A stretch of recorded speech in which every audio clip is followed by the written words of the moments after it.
Have you ever felt like the walls are closing in on your life, like you are trapped and you have no place to go? Well, for me, it was Christmas time and I was cat sitting for a friend of mine a couple of years ago. And note number one right here, bad decision number one, cats, just in general. I am a dog person, not a cat person. But I was on my way from my house to serve in the parking lot for a Christmas Eve service at Manna Church's Cliffdale site. I left early to make sure I had ample time to check on the two cats, and that they were nicely accommodated for.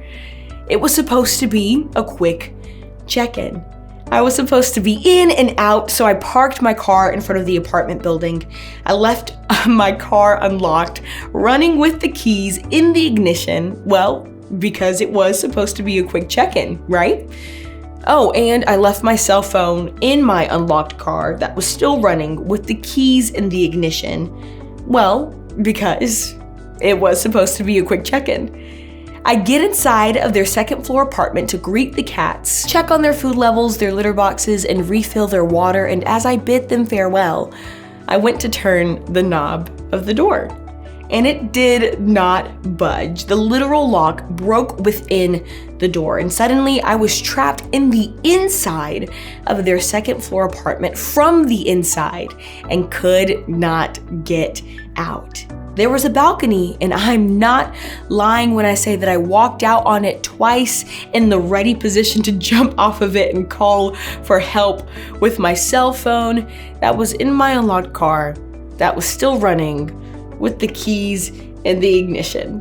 Looking back, I did not make the best decisions leading up to this moment, and I wish I could say that it wasn't my fault, but those decisions were 100% bad and 100% mine, to include taking on the cat sitting gig in the first place. I'm just kidding.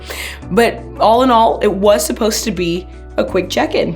Now, that was a literal situation, and it was an anxiety-inducing situation to say the least. But there are times where we can feel utterly trapped, like the walls are closing in on us and there's nowhere to go, nowhere to run. We've all been there. Like when there's more month at the end of your money, or you're dealing with a difficult family member or cat, or working to complete what seems to be an impossible assignment. But in those circumstances, whether externally produced or self-inflicted, when your cares begin to weigh down on you, when the pressure is heavy, and when it feels like you've come to the end of yourself, you can rejoice and remember our ever-present God. At the top of Psalm 18 in the NIV, it's noted that David sang to the Lord the words of this song when the Lord delivered him from the hand of all of his enemies and from the hand of Saul. In Psalm 18, 16 through 19, David sang to the Lord these words.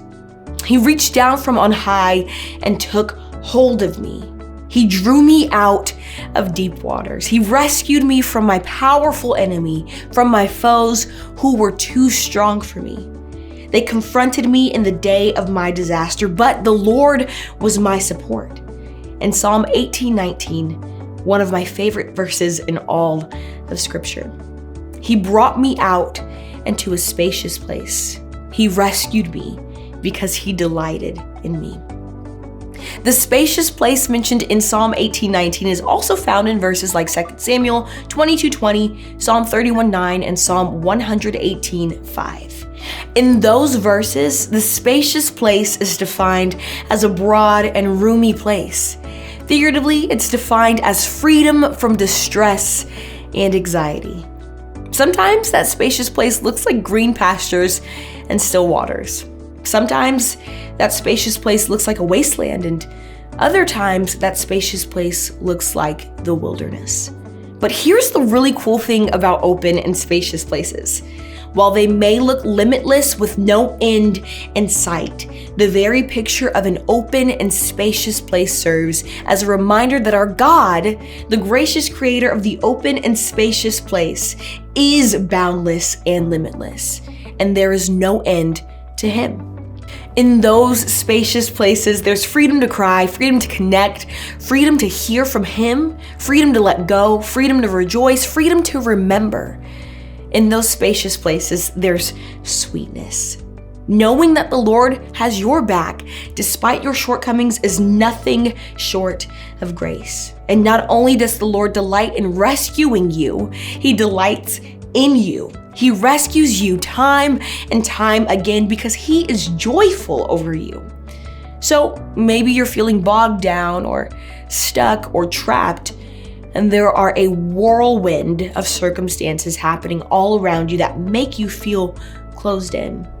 If that's you, I want to encourage you to make and take the time to be with Jesus in the reality of those open, spacious places He bought for you and brought you into. Though circumstances surrounding you may not change, I pray that you're reminded to walk out and meet the reality of the freedom, the relief, and the space that God has set aside for you to possess.